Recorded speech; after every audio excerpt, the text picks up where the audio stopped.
Especially after a pandemic, it's likely we're dealing with some form of grief.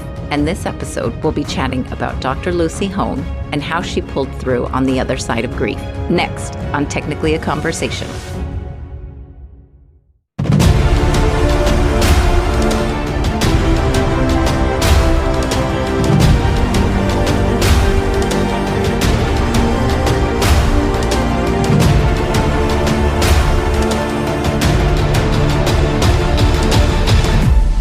Greetings, super friends. Welcome to another episode of Technically a Conversation. Here, we like to share an interesting topic with each other, which we've recently learned, and hopefully you find it interesting too. I'm one half of your hosts, Isela. Joining me as always is Jose. How are you? Pretty good, considering, but pretty good.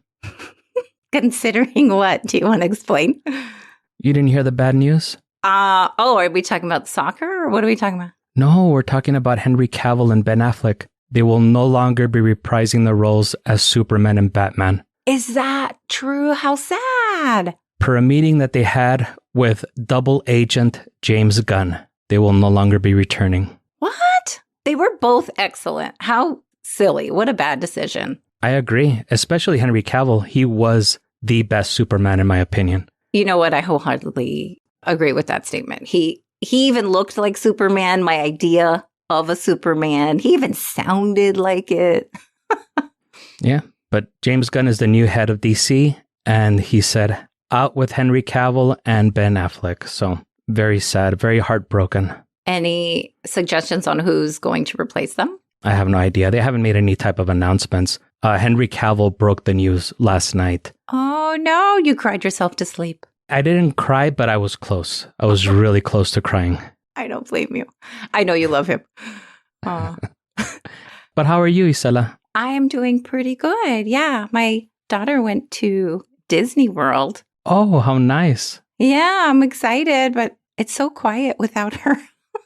I kind of feel how you feel, where you have the house all to yourself. It's like, okay, so now what? Yeah, just a random Google speaker just saying things in the background. Right. Yeah. Totally freaky. Sounds like the crazy aunt who's off her pills and just starts rambling randomly. Right. Just for fun. Just to entertain herself. You know what time it is. You know what time it is. It's shout out time. Okay, wait. I have to admit, every time I do that, you know who that reminds me of a little bit? The character Jess from New Girl. You know, she always sang to herself. Oh, I was going to say Shakira, but I guess I was way off. Oh, yeah. But I'll take that as a compliment, sure. Anyway, here's the list, y'all. The Loyal and the Royal, the Queens, Elena and Erica, the Duke, Stephen B. Thank you guys so much for sharing our posts. Thank you. So the holidays are over by the time this comes out anyway. Oh, true. Where does Thanksgiving rank in your list? I would probably say that's the lowest one. Well, I guess of all the major holidays. Really? Okay. When we're talking about holidays, the three ones that I consider the major ones are Halloween, Thanksgiving, and Christmas. The other ones, 4th of July, New Year, But I think those are the three major holidays, at least the way that I consider it. Halloween first, Christmas second, and then Thanksgiving third. Oh, wow. Okay. So you beat me to my other question, which was, where does Christmas rank? Okay, good. Number 2. That's very interesting. How would you rate them? Yeah, I would definitely say Halloween is first, Christmas is second, and then Valentine's Day is like my major 3. And New Year's for sure, but not as fun as those. I don't know. Thanksgiving is way down there. I mean, it's fun to get together, but it's just really a nice time to have family dinner, basically. Yeah. Well, we talked about a lot of death in our episodes. One might say even too much. Never. Just that one crazy person, exactly. But we actually haven't talked about what comes along with death, which is grief. For a lot of people, the holiday season is really low on the list, which could possibly be because of the loss of a family member or somebody close. It just feels really difficult to celebrate without them here. Jose, you and I have a good friend, an old friend, who recently lost her father. We also have a peer in the pod biz who recently lost her grandpa. Personally, I lost 2 beautiful cousins. All this loss is precisely why I wanted to do a little bit of a different episode today. We're going to talk about grieving. The bulk of the episode is going to come from a story from the podcast Hidden Brain. My goal with the episode is really to help anyone listening out there who might be grieving. This one is definitely for you. What better way to start off the new year? Exactly, right? Exactly. These are good tools, hopefully. Suffice to say, this episode will be a little more helpful and hopefully healing than funny. Sounds bueno? I'll see if I can shake that up a little bit. Okay, great. So kicking it off, let's talk about the first thing people usually think of when it comes to grieving, the 5 stages. Do you know the 5 stages, Jose? Sure, I know them, but probably not in order. I want to say one of them is denial. Yeah. One of them is acceptance. I think that's the last one. Yeah, good. You got them bookended. Good.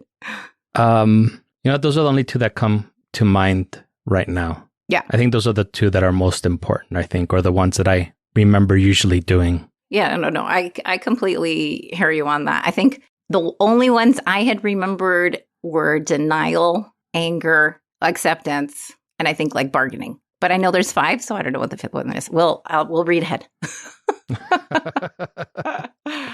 Okay, so how and when did these stages even originate? You know me, I'm always the first person to be like, where did this even come from? I want to say Sesame Street. Usually, most great things do. Just kidding. In a McGill University article, the link in the show notes, of course, in the 1960s, a psychologist, Dr. Elizabeth Kubler-Ross, was working with over 200 terminally ill patients, and she noticed that they all fell into a process when it came to accepting their mortality. These psychological phases are the 5 stages: denial, anger, bargaining, depression, that's the one we couldn't remember, and acceptance. To be clear, this was not based on any study or empirical evidence. These were created by pure conversations with those facing death, what science calls anecdotal evidence. This brings us to our first fun fact. Sometimes people want to spew all this 5 stages stuff to those who have recently lost somebody, yet the stages were never even about grieving. To be fair, she did say in her book titled On Death and Dying,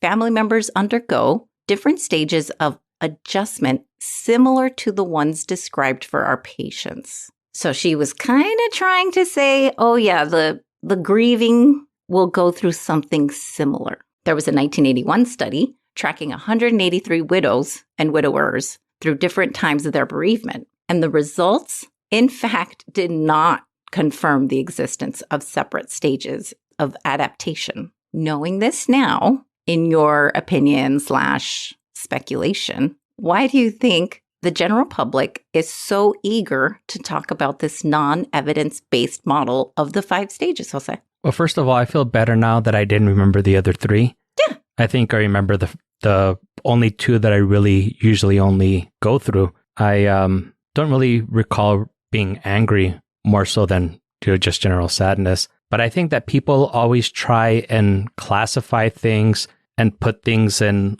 like their own little boxes just because they're mental shortcuts. And it makes it easier for people to kind of lump things together. I agree with that. I think as humans in general, we tend to like a checklist maybe or a guide, especially when we're going through something that's really foreign to us. I think we kind of, like to put it in something like that. Plus, when you check something off of a list, it makes you feel better. It's like, all right, I'm checking depression off of this list. Now to move on to anger. Yeah, like done with that stage. Let's get through to the very end, to the bitter end. Yeah. With those 5 stages out of the way, first and foremost, I have to say everybody grieves differently. So what do we really know about grief? There is a lot of science, actually, and I promise not to bore you with it all, just with one item. I got this from the Andrew Huberman podcast. He is a professor of neurology and biology at Stanford. If you want all the ins and outs, you can check out the episode titled The Science and Process of Healing from Grief. Our brains are organs, which, amongst many things, they want to predict things. This is why when someone who's recently passed, one can find themselves looking into a room expecting to see them there. And if they always called you at a certain time, you still expect their call. Our brains hold a really deep catalog of experiences and memories with that person, and that has to be remapped in our brains. And it's always mapped on three things: closeness to the individual, space, and time. After death, the relationship with the recently departed has to be remapped. Some people try to remap it based on closeness, choosing to minimize how close they really were, thinking they really weren't that close to them after all, essentially trying to detach. The clinical research does show that this is not the best option. What is the best option is just to shift your thoughts and your predictions of the other two items, space and time, meaning one would really have to start expecting not to see that person in that old usual space. Science part down. Next. This is a conversation, technically, and this is also technically a conversation where we share with the world. So I understand if you don't want to answer the next question. Does this resonate with you at all when you lost someone? Did you expect to see them at a particular place or at certain times? 3 of the closest people I could say that I've lost recently have been my cousin, my grandma, and an uncle. And I guess the first few holidays that I didn't see them, or not just holidays, but birthday parties or whatever, it was kind of weird and it was kind of strange because you do get used to seeing them. You know, especially one of my uncles that just recently passed away. He was usually always at my dad's whenever he did something. So he was like that constant, I guess. Him not being there, it did kind of feel like there was a void in the family. Same with my grandma when we first lost her. It was so strange not to see her around. And my cousin, he was probably the closest person that I lost. So it was weird just not hanging out with them on the weekends, not being able to go over to his house and have a beer. It was pretty strange. I think I forgot your question. I hope that I answered it. No, yeah, you absolutely did. Also, when I went to San Diego a few months ago, I had a hard time stopping myself from expecting to see my cousin there. Usually she greets my family when we get there, like a big smile on her face, hearing her chipper voice. It was really hard to stop myself from expecting that. So I completely understand that. It's difficult, especially I think when you have patterns. Like with my cousin, we would get together every time there was a wrestling pay-per-view. Most of the time we would go over to his house and he would pay for it, and, I would take beer, or, I would pitch in half or whatever. So I was still watching wrestling at that time, and I was aware that a wrestling pay-per-view was coming up, but I knew, we weren't going to be hanging out. Right. That's hard. That's very hard. It was very hard. As mentioned earlier, the following is from a Hidden Brain podcast episode. This one's called Healing Your Heart. It was a really impactful interview full of lessons with Dr. Lucy Hone, author of, brace yourself for this long title, Resilient Grieving, Finding Strength and Embracing Life After a Loss That Changes Everything. Back in 2010, Dr. Lucy Hone, who at the time was just Lucy Hone, she was a researcher out of University of Canterbury when a huge earthquake hit New Zealand. 10,000 aftershocks followed the earthquake. It ended up killing 185 people and wiped out most of downtown Christchurch. Thousands lost their homes, just complete devastation. Lucy had started her PhD in resilience psychology. From what I understood, she was helping people through the tragedy, giving resilience therapy to these survivors. Skipping ahead to 2014, Lucy had planned a fun vacation on a long weekend. It was going to be her family, which is her husband, 2 teenage sons, and her 12-year-old daughter, Abby. She also invited her friend, Sally, and Sally's daughter, Ella, who happened to be the same age as Abby, Lucy's daughter. As they were about to leave for the vacation, Abby asked her mom if she could do the 4-hour road trip with her friend, Ella. Mom says, sure, not a big deal. Lucy and her family went ahead first. So, of course, they got there first. They went to dinner even. They weren't worried. They figured Sally and the girls had hit traffic. They later learned there had been a tragic accident. Lucy's friend Sally, Sally's daughter, as well as her own daughter Abby,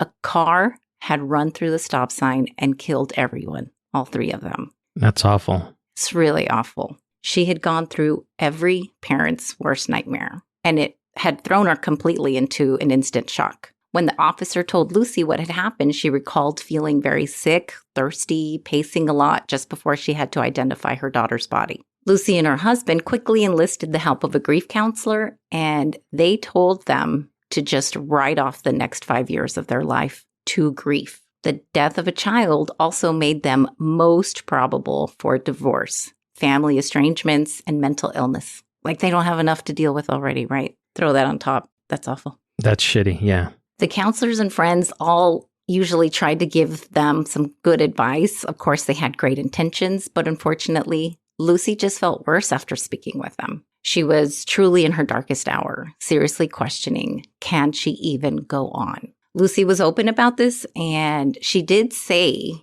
that although she's normally a rather hopeful person, she remembers feeling emotionally and physically exhausted. All hope was lost. Let's find out how Lucy slowly started pulling through to the other side of grief right after this break.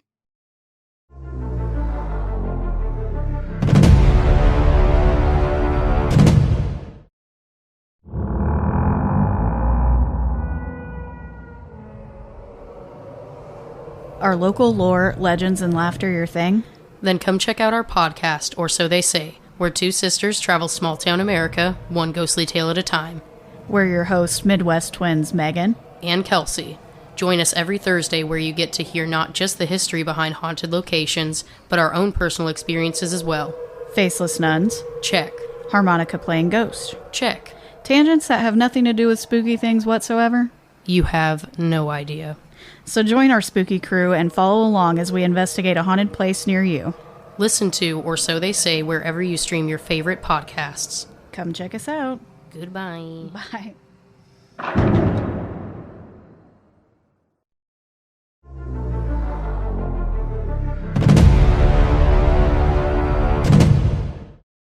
How was your break? Good. You know what I was actually thinking? Do tell. When you mentioned that long-ass book title, Yes. it reminded me about La Pascualita. Oh, yeah. And apparently, according to my cousin, I did see La Pascualita one of the last times I went to Chihuahua. Shut up. You don't remember this? Well, my cousin said that I was so drunk. She says, that's probably what you don't remember. But she said after the concert, we went to have Los Hot Dogs La Pascualita, which are, according to her, the best hot dogs there in Chihuahua. And she said it's right in front of La Pascualita, the store. And she said, and I surely mentioned it. And she said, I can almost remember us walking over to the storefront and me showing it to you. But she said, you were so drunk. That's probably what you don't remember. Oh my gosh, that's so heartbreaking. That's heartbreaking because we've talked about it a lot. And I really feel like you would really want to remember that. I would want you to remember that so you could tell me in detail what these crazy hands look like. I remember it was at night because we had just finished a concert. So it must have been maybe 11 or 12 o'clock at night. Mm-hmm. So I don't think that there would have been enough light for me to have noticed that. But yeah, I am sad that I don't remember. That was also in a prior episode when I had mentioned that I ended up passing out on the toilet and my cousin's husband had to knock down the door because they were very concerned about me. That was the same trip. So. Oh, this all makes sense now. This all makes sense. Okay, great. How was your break, Isela? It was lovely. Had some water, just exactly what I needed. Ready to dive back in. Excellent. Did you do any grieving during your break? I have not. Okay. Well, maybe some mini grieving because I'm sad my daughter's not around. But I think everybody got that by when I was at the top of the episode. Let's find out what Dr. Lucy did to start steering the ship through this horrific storm. Anytime something goes wrong, it's normal to think, why me? Or those endless what-if scenario questions. Just human to think that. But it's counterfactual thinking. Well, Lucy started going through those questions. She was definitely no exception. What if she hadn't planned the vacation because it was her idea? Or what if she didn't let her go in the car? Or what if she had only left 10 minutes later? All of these start to snowball. You can see how it's a runaway train. It's part of the self-loathing that I do every night before going to bed. Or rather, the thing that usually keeps me from going to bed every night. That's funny. You're thinking, what if I didn't have those chili cheese fries. I'm just kidding. I love chili cheese fries. Anyway. But yes, very quickly she realized those questions didn't help her in any way for two big reasons. Ultimately, it's pointless. What has happened, happened. Secondly, this is usually associated with guilt, somehow thinking I could have prevented it, or even feeling I should have called them before they passed. These burdens of guilt are really heavy, but simply they don't serve any benefit. Lucy points out her and her husband did find a little relief from thinking she died instantly, and they weren't the type of parents that saw the life slowly drain out of their child. In other words, they were trying to concentrate on the tiny bits of life that weren't as bad. This ties back to her resilience training at UPenn. There was a program with soldiers where they created a hashtag HTGS. It stood for Hunt the Good Stuff. After going through a death, this felt more palatable to her than count your blessings. Sometimes the phrasing does make a difference. Find the language that works for you, she said. You'll buy into the larger lesson much sooner. Question for you. When you went through a rough time, did you ever find the little silver lining in things? I know you might not think this since I'm usually a bubble of optimism. Right. Okay. But most of the time, I don't really look at the silver lining. It's not until after I'm done with the self-loathing that I realize, you know what, it could have been worse. At least this didn't happen. But it's not something that I automatically think of right away. So I can see why she would have to show that, especially to people like soldiers, because some of us aren't programmed to think of that automatically or right off the bat. It takes us a while to get to that stage. I can see if it's not something you're used to doing, you do almost have to be told, to hunt the good stuff, or to, as, the other's language of count your blessings, find that silver lining, whatever it is that speaks to you. You have to kind of get that reminded to you so that it starts becoming a little bit more second nature hopefully before you know it. Yeah, definitely. I can definitely see how this would start to shed a little bit of light, to break through those heavy clouds. To her advantage, Lucy had all this knowledge of resilience psychology, which has proven to be helpful for people to cope through traumatic events. Naturally, she thought, as a researcher, how would this fare in the context of bereavement? This is where she started forming techniques that gave her some control back into grieving. Because I can only imagine that from her standpoint, it would feel like you're a passenger of the worst roller coaster ever, where all you can do is just hold on until it's over. Lucy noticed there were choices that she could start making to at least improve the times when she was feeling really down. From resilience psychology, she knows that it's vital to choose where you focus your attention. Hence, she started asking herself those questions of the what if questions. She started saying, nope, that's your limit. You've asked 2, now go do something else, because more than 2 will just harm you. And she needed to survive this. Same thing when she found herself scrolling through Instagram, looking at pictures, reading all these comments for her daughter, sobbing.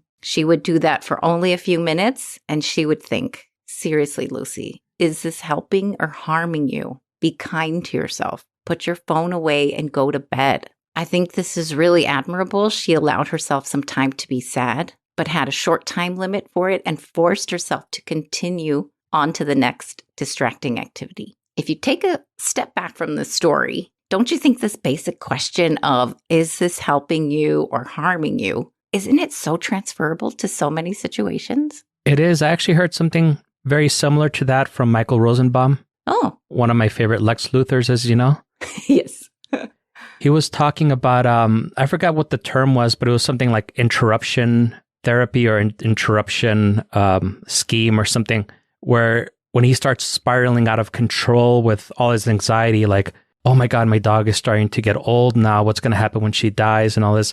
The thing is like, stop it. Just stop it in its tracks and not continue lingering on it, because it will drive you crazy. And as somebody that suffers from anxiety, I do need to start doing that more, is just stopping those crazy thoughts in their tracks. So since you had mentioned that, do you mind me asking, how do you almost make yourself self-aware that this is going on too long? At what point in time that you're like, oh my God, I've been doing this for 10, 15, 20 minutes or whatever. Well, that's one of the advantages of having a poor memory is that I usually always forget why I'm spiraling out of control. So, no, I'm just kidding.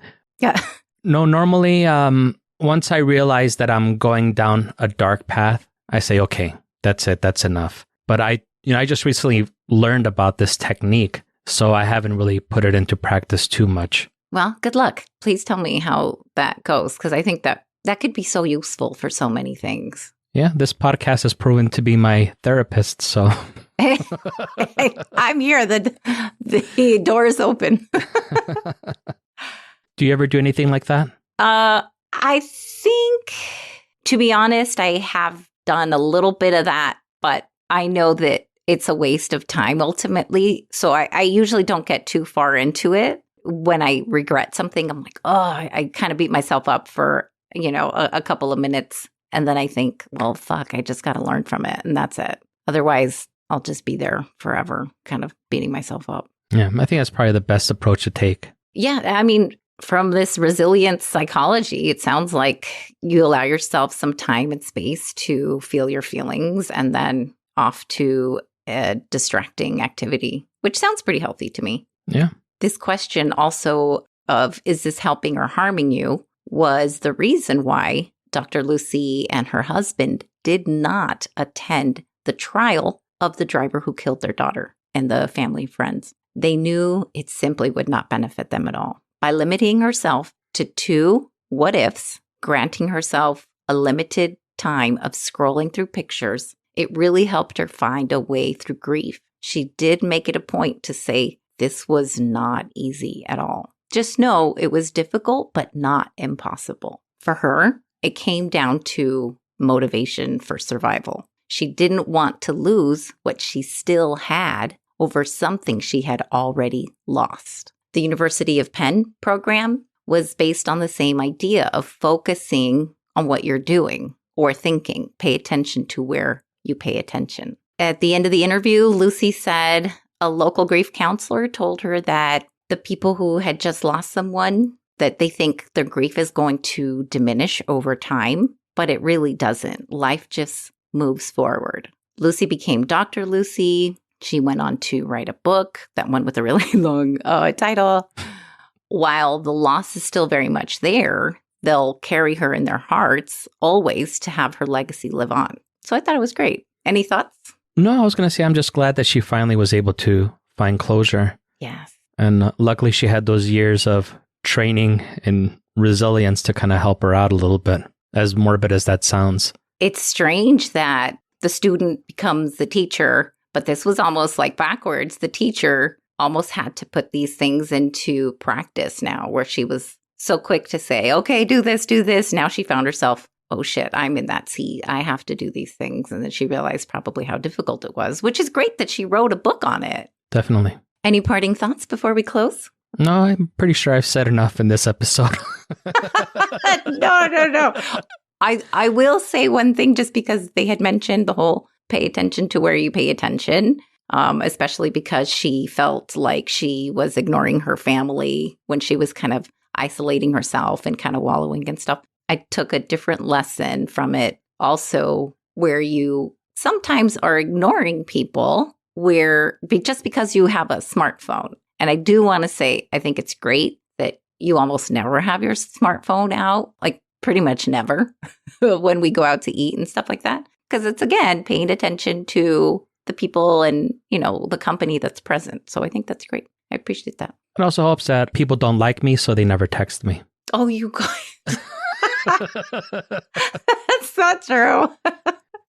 No, I'm kidding. I think we've all been to restaurants and we see families sitting together and everybody in the family is playing on their phone. It's sad. And I think I made that conscious decision a long time ago that when I do go out, because I don't leave my house very often, so when I do go out, I do want to be present in the moment and I don't want to be consumed by my phone. I mean, I could do that at any other time. Right. But when I'm with somebody, I want to enjoy that person's presence. Yeah, I appreciate that. I just wanted to publicly say that. Thank you. Yes. And I think these skills that we learned in this episode are going to help me as I grieve the loss of Henry Cavill and Ben Affleck as my Batman and my Superman. It is sad. There you go. Now you know. Only allow yourself 5 minutes to grieve about it. And then, vámonos. Do some dishes. I'm just kidding. Yeah, I think 5 minutes is a little too short of a time. Oh my God. Well, congratulations, lovelies. You've done it again, folks. You've learned along with us. I truly hope that this reaches anyone going through grief. We hope you've been entertained by our chat and invite you to join us again next week. If you're enjoying the show, please leave us a review, tell a friend, and subscribe wherever you're listening to this podcast. Yeah. Follow us on the socials at GreetingsTAC. Email us at greetingstac@gmail.com or leave us a voicemail at 915-317-6669. If you have a story to share with us, or if you just want to say hello. Or if you have a naughty story to share with Isela. Oh my gosh, no. Don't do that. This fucking dog. Pinche perra, ¿por qué jodes?